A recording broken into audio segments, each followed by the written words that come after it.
Chers frères et sœurs, avons-nous jamais considéré de temps en temps au moins la question suivante? Qu'est-ce qui détermine ma joie?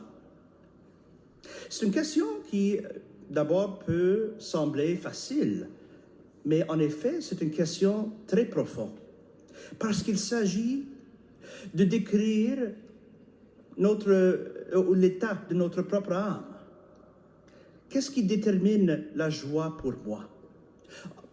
Et je ne parle pas d'une réponse aussi vite intellectuelle. Oui, évidemment, c'est le Seigneur. Mais des fois, le désir, c'est vraiment pour que le Seigneur soit ma joie, bien sûr.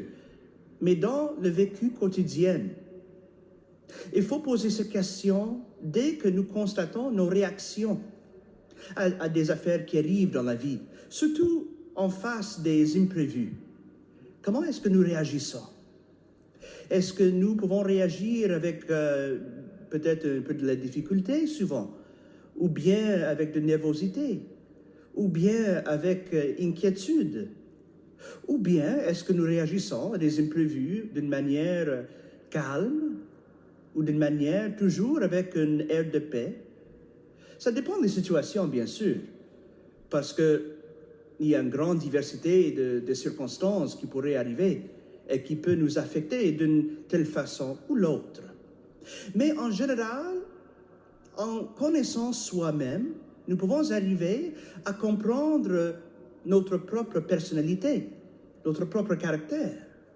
Et on peut nous voir en train de réagir d'une telle façon ou l'autre lorsqu'il y a quelque chose qui pourrait arriver, qui pourrait ou bien nous porter le bonheur ou bien nous porter de l'angoisse. Alors, dans toutes ces circonstances, la question doit se poser. Et c'est une excellente question de porter dans la prière, à cette cœur à cœur avec le Seigneur. Qu'est-ce qui détermine vraiment ma propre joie? Est-ce que c'est ma foi? Ou bien est-ce que, même malgré mes meilleures intentions, est-ce que je me trouve en train de me laisser être si affecté par l'environnement qui détermine mon état d'esprit? Est-ce que c'est vraiment mon ambiance autour de moi qui détermine l'état de paix dans mon âme?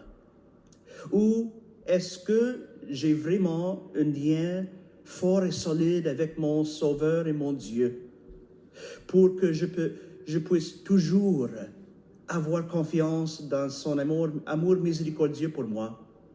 Et comme ça, je trouve la vraie paix, la vraie joie, même en face des circonstances qui pourraient au moins se démontrer comme un inconvénient pour moi.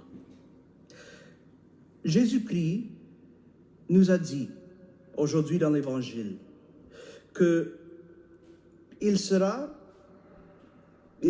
pas là et puis il reviendra. Dans notre propre vie, nous pouvons vivre ce genre d'expérience lorsqu'on peut constater que le Seigneur n'a pas répondu à ma prière de la façon que j'avais attendue. Ça pourrait être considéré comme un genre d'absence à notre perception. Où es-tu, Seigneur? Mais dès qu'on reçoit la grâce de consolation du Seigneur, là, on constate qu'il est là. Et en effet, il ne s'est jamais parti. Des fois, on peut sentir la manque de sa présence, surtout parce qu'il y a quelque chose qui se passe dans le cœur, qui devient un genre d'obstacle, ou même un genre de mur qui nous empêche à voir clairement et à voir le Seigneur parmi nous comme il faut. Et voilà pourquoi nous avons besoin de cultiver la vertu de la foi.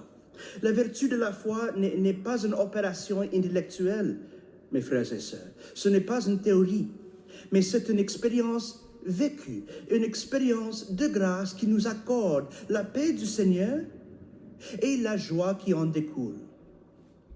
La joie du Seigneur nous aide à transformer notre réalité parce que nous arrivons à voir plus clairement comment sont vraiment les choses, en dehors et au-delà de nos propres perceptions.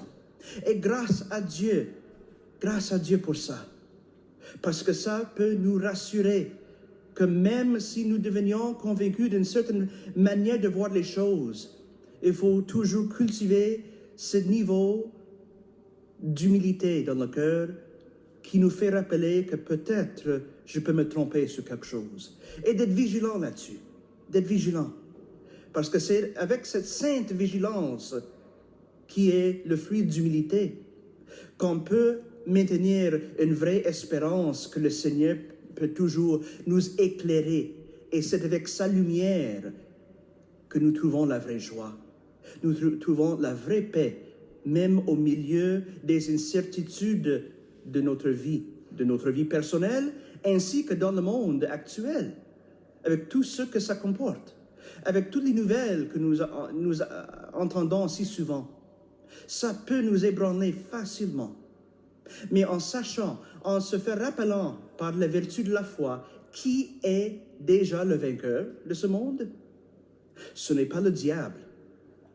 C'est le Seigneur Jésus qui a détruit la mort et qui nous arrache du mal. Si nous maintenons notre foi dans le ressuscité, nous pouvons toujours avoir un vrai fondement sur lequel nous pouvons bâtir notre maison, notre vie, et de parcourir le chemin que le Seigneur Jésus a tracé pour chacun de nous. C'est un chemin sûr, un chemin plein de lumière, un chemin de sainteté, un chemin de la croix, mais de la croix qui aboutit pas à la mort, mais qui finit en laissant la résurrection prendre sa place et qui transforme le monde entier en commençant avec notre propre cœur.